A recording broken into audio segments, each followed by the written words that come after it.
کوئی پوچھنے والا نہیں. تو جو بیت رہی تھی بلال پر، ابو فقیہ پر، زنیرہ پر، جو ان پر بیت رہی تھی، جو خباب پر بیت رہی تھی، جس طرح ہلاک کیا گیا ہے حضرت سمیہ کو، حضرت یاسر کو، یہ ساری تکلیفیں انہیں بھی تھی. لیکن کیا اس کا یہ بالواسطہ ایذا محمد کے لیے نہیں تھا صلی اللہ علیہ وسلم؟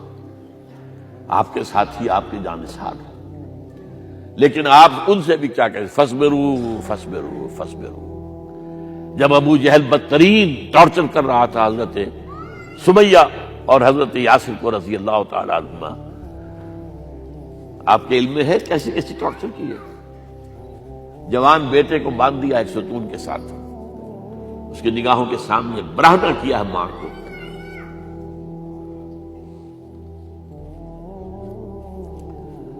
ہاتھ میں ایک مورتی ہے. جب تنگ آ گیا، ستا کر تنگ کر کے مار مار کے حضرت سمیہ ٹس سے مس نہیں ہو رہی. کہتا ہے تم ایک دفعہ کہہ دو سمیہ کہ ہاں اس مورتی میں بھی کچھ ہے، میں تمہیں چھوڑ دوں. انہوں نے تھوک دیا، برچھا مارا ہے شرمگاہ کے اندر.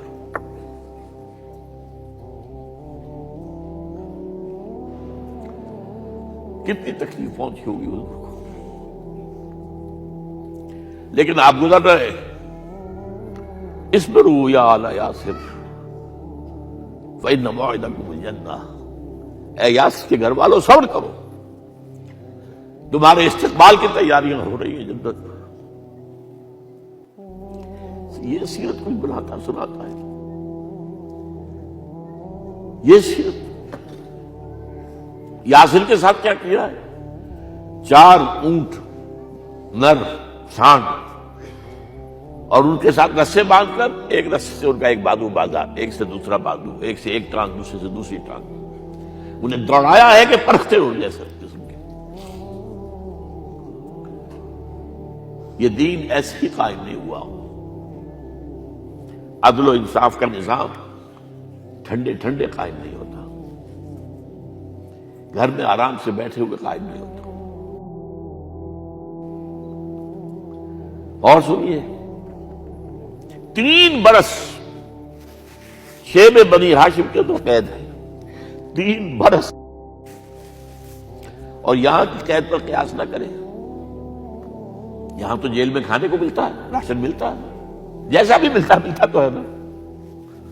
اور لیڈروں کے لیے تو class A class B class ہے. تو ان کا تو لیڈر تو لوگ جب آتے ہیں جیل کاٹ کر معلوم ہوتا ہے کہ شاید کسی صحت افزا مقام سے تشریف لا رہے ہیں.